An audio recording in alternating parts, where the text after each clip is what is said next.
More claims of unmarked graves and a legacy media that is complicit in pushing misinformation.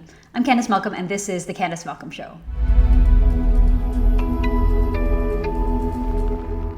Hi everyone, thank you so much for tuning in today. I want to spend a bit more time today confronting the false narrative that is being promoted by the legacy media in Canada and abroad. If you've been following my work lately, you know that I've spent a lot of time recently refuting this media narrative about residential schools, about unmarked graves, and the recent discoveries, and trying to bring more facts to the conversation.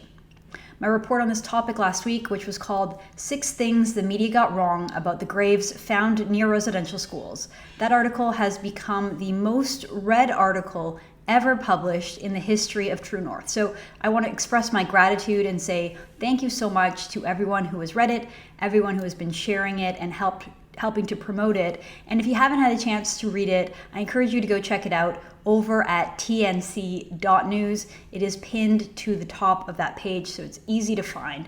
Now, before I get to the news today, I want to make a little a quick side point about that report over at tnc.news and how it went viral, relatively speaking, modestly viral, you can say. Interestingly, I didn't see a lot of people sharing the article on Facebook or Twitter, and none of my posts about it had a larger than usual reach. It was average, but it didn't lead to as many views as we did get on the site. And I was thinking about it. I think that this really does point to a new trend that we're seeing in Canada towards increasingly private forms of communication, specifically among conservatives or just general people worried about talking about these sorts of issues, talking about controversial things publicly. They don't want to be seen as doing anything politically incorrect. And so what you start to see is Canadians increasingly staying off social media platforms and moving towards this type of private communication, be it emails, WhatsApp groups, Signal, Slack, text messages, or what have you, because they don't want to share their news stories. They don't want to share the things that they find interesting on social media. They don't want to be mobbed. They don't want their words being used out of context. They don't want a grassroots campaign all of a sudden demanding that they be fired from their job or that their life be ruined. So instead, Canadians are just kind of opting out and saying, instead of sharing this report on Facebook or Twitter, I'm just going to send it in an email to my friends or send it through text message and just stay away from the public altogether. And I think that in some ways is a good sign because it shows that Canadians want to know the truth. In fact, they're desperate for facts. They're desperate for some nuance, so context, and an honest conversation about all of this. And they're simply not getting it from the mainstream media, and they're not getting it on social media. And so when we see a viral news story with very little social media footprint, you know it's because Canadians are encouraging their friends and their social networks to read the facts and hear the other side of the story. Again, I think it's a very good sign, and it shows that common sense in Canada can prevail, and perhaps it will prevail. Okay, let's get to the news today. We know that the mainstream media exaggerate and sensationalize the claims made by First Nations and about what exactly was discovered in recent weeks and months. But I want to talk about this latest story. So today we hear the news of a 4th First Nations band who is claimed to have found unmarked graves. This time it's a small island off the coast of Vancouver Island who is making these claims. Now, interestingly, unlike the first 3 bands who each claimed to have found unmarked graves using ground-penetrating radar technology, this latest band, which is called the Penelakut Tribe, They didn't use this technology. They didn't say anything about how they uncovered their findings. So this became public because they posted it in a newsletter. And they have not responded to any media requests that I could see, any journalists who are trying to understand a little bit more about how these graves were discovered. Myself included, I sent an email and I have not yet heard back from them. So this tribe, this group, they issued a newsletter to a neighboring First Nations communities, and they posted it online Monday night. So this is what the CBC had to report about it. We are inviting you to join us in our work to raise awareness of the Vancouver Island Industrial School and confirmation of the 160 plus undocumented and unmarked graves in our grounds and foreshore. the notice said. No further details were provided. The tribe did not say how the graves were found, whether children's remains are suspected of being buried there, or whether ground-penetrating radar was used.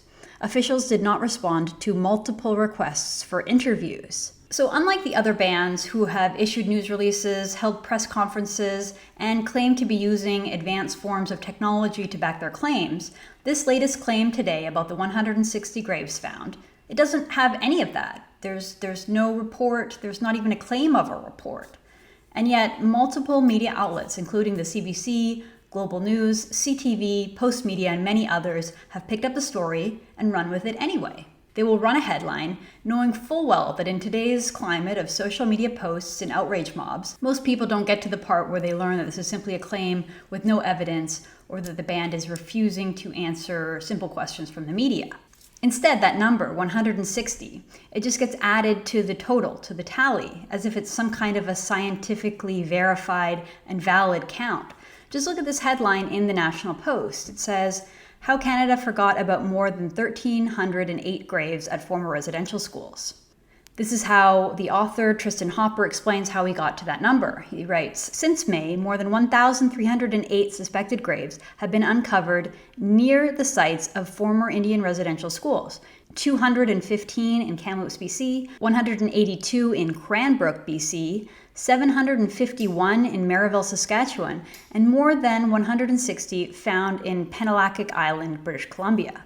So Hopper simply added up all the claims and ties them to residential schools, even though, as I pointed out, when you look into these stories a little more, you learn that the cemeteries serviced a broader community, including staff and adults working at the schools, that many non-First Nations people were also buried in these cemeteries, and that some cemeteries are affiliated with local hospitals that were servicing the entire area. That was the case in Cranbrook. So it is a little dubious to tie all of these graves to residential schools. But I also think that there is some progress here that I'm seeing in this report. And I'm really not trying to disparage this article at all. Quite the contrary. I think it's great. And I think that it is progress. It provides a lot more context than what we've been seeing.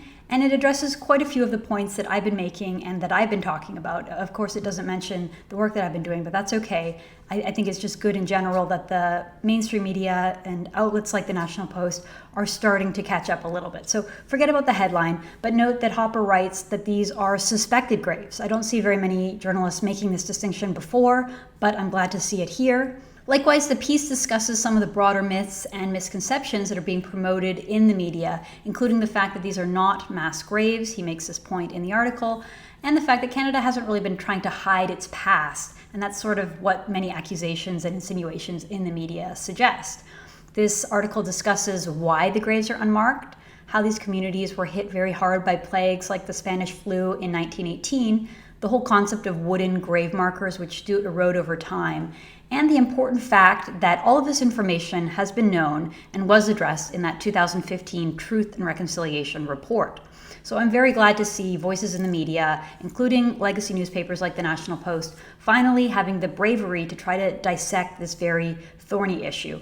Okay, so on that note, I am excited to announce that I'm going to be doing a series right here on this show, going through in more precise detail more of the ways that the media narrative has gotten this story all wrong. And I'm devoting future episodes to lots of different stories. For instance, all the different times that churches in Canada and governments have acknowledged this and apologized for all the wrongdoings with regards to residential schools. I'm going to do another show talking about all the payments and compensation given to First Nations and students who attended these schools over the years, as well as a deep dive into the Truth and Reconciliation Commission report that I mentioned, including how it was established, what facts were determined, and all the ways that that report fell short. So watch out for those in upcoming episodes. Canadians are hungry for the truth, and True North is going to continue delivering just that. Thank you so much for tuning in. I'm Candice Malcolm, and this is The Candice Malcolm Show.